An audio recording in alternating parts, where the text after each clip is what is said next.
Assalamualaikum warahmatullahi wabarakatuh. Nama saya Alika Ragnafilia Aphrodite dengan NIM C1C022032 dari kelas R009 Akuntansi. Di sini saya akan mempresentasikan tentang hukum pajak.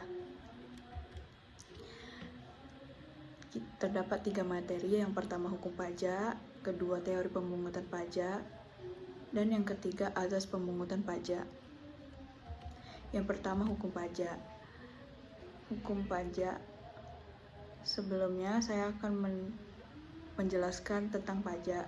Menurut Undang-Undang Nomor 28 Tahun 2007 tentang Ketentuan Umum dan Tata Cara Perpajakan atau KUP, pajak adalah kontribusi wajib kepada negara yang terhutang oleh orang pribadi atau badan yang bersifat memaksa berdasarkan undang-undang, dengan tidak mendapatkan imbalan secara langsung dan digunakan untuk keperluan negara bagi sebesar-besarnya kemakmuran rakyat.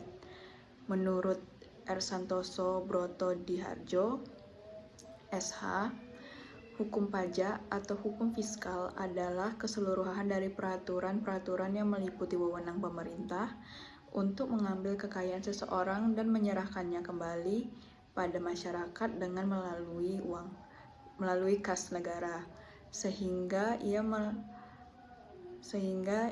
merupakan bagian dari hukum publik dan mengatur hubungan hukum antara negara dan orang-orang atau badan-badan hukum yang berkewajiban membayar pajak atau disebut wajib pajak.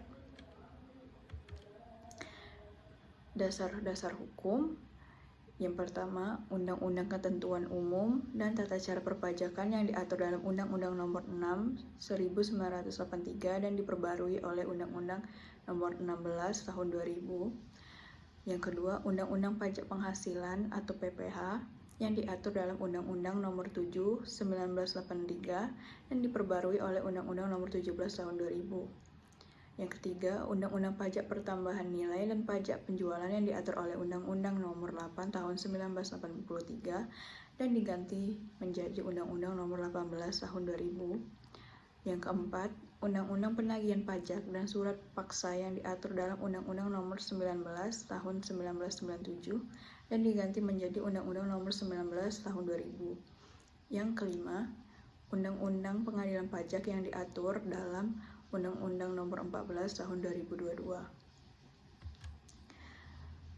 Selanjutnya, unsur-unsur atau ciri-ciri pajak. Pajak memiliki ciri-ciri atau unsur yang melekat pada pengertian pajak tersebut, yaitu A. Pajak dipungut berdasarkan norma umum atau undang-undang. B. Tidak dapat ditunjukkan adanya kontraprestasi langsung. C. Iuran rakyat kepada negara, baik pemerintah pusat maupun daerah. D. Diperuntukkan bagi pengeluaran pemerintah yang bila dari pemasukan pajak tersebut terdapat surplus, dipergunakan untuk membiayai public investment. E. Mempunyai tujuan budgeter atau anggaran dan reguleran atau mengatur. Selanjutnya, manfaat pajak. 1. Fungsi anggaran atau fungsi budgeter. Pajak merupakan sumber pemasukan keuangan negara dengan cara mengumpulkan dana atau uang dari wajib pajak ke kas negara. 2. Fungsi mengatur atau fungsi regulasi. Pajak merupakan alat untuk melaksanakan atau mengatur kebijakan negara dalam hal sosial dan ekonomi. Yang ketiga, fungsi pemerataan atau fungsi distribusi. Berarti pajak dapat digunakan untuk menyesuaikan dan menyeimbangkan antara pembagian pendapatan negara antara pembagian pendapatan dengan kesejahteraan masyarakat. Keempat, fungsi stabilisasi, berarti pajak dapat digunakan untuk menstabilisasi kondisi perekonomian. Selanjutnya ada teori pemungutan.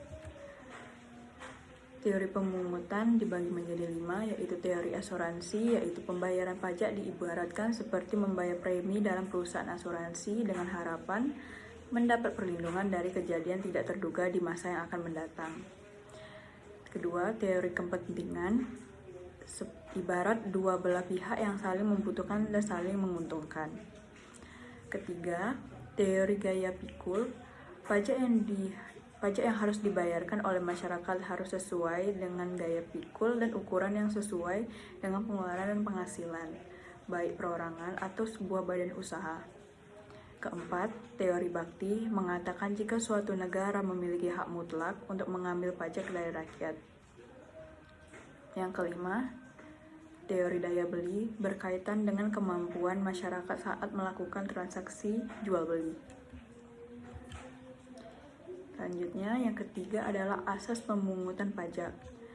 Adam Smith dalam bukunya Wealth of Nations mengemukakan ajarannya sebagai asas pemungutan pajak, yaitu equality, adanya keseimbangan atau keadilan. Pajak dipungut seimbang dengan penghasilan yang dinikmati masing-masing, tidak boleh diskriminasi. 2. Convenience of payment. Pajak dipungut sedekat mungkin dengan diterimanya penghasilan yang bersangkutan. Yang ketiga, certainty, adanya kepastian hukum mengenai subjek, objek, besarnya pajak, dan juga ketentuan mengenai waktu pembayarannya.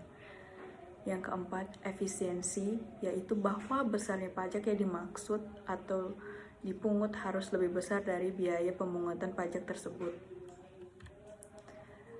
Jika dilihat dari tata cara pemungutan pajak, maka azas pajak dibedakan atas 1. Azas domisili atau tempat tinggal. Azas yang mengandung cara pemungutan pajak yang tergantung pada tempat tinggal atau domisili di mana wajib pajak tersebut berada tanpa melihat di mana ia memperoleh penghasilan tersebut. Yang kedua, azas sumber. Azas yang mengandung cara pemungutan pajak yang tergantung pada adanya sumber penghasilan di suatu negara tanpa melihat di mana wajib pajak tersebut berada atau tempat tinggalnya. Yang ketiga, azas kebangsaan. Azas yang mengandung cara pemungutan pajak yang dihubungkan dengan kebangsaan suatu negara. Sekian dari saya. Wassalamualaikum warahmatullahi wabarakatuh.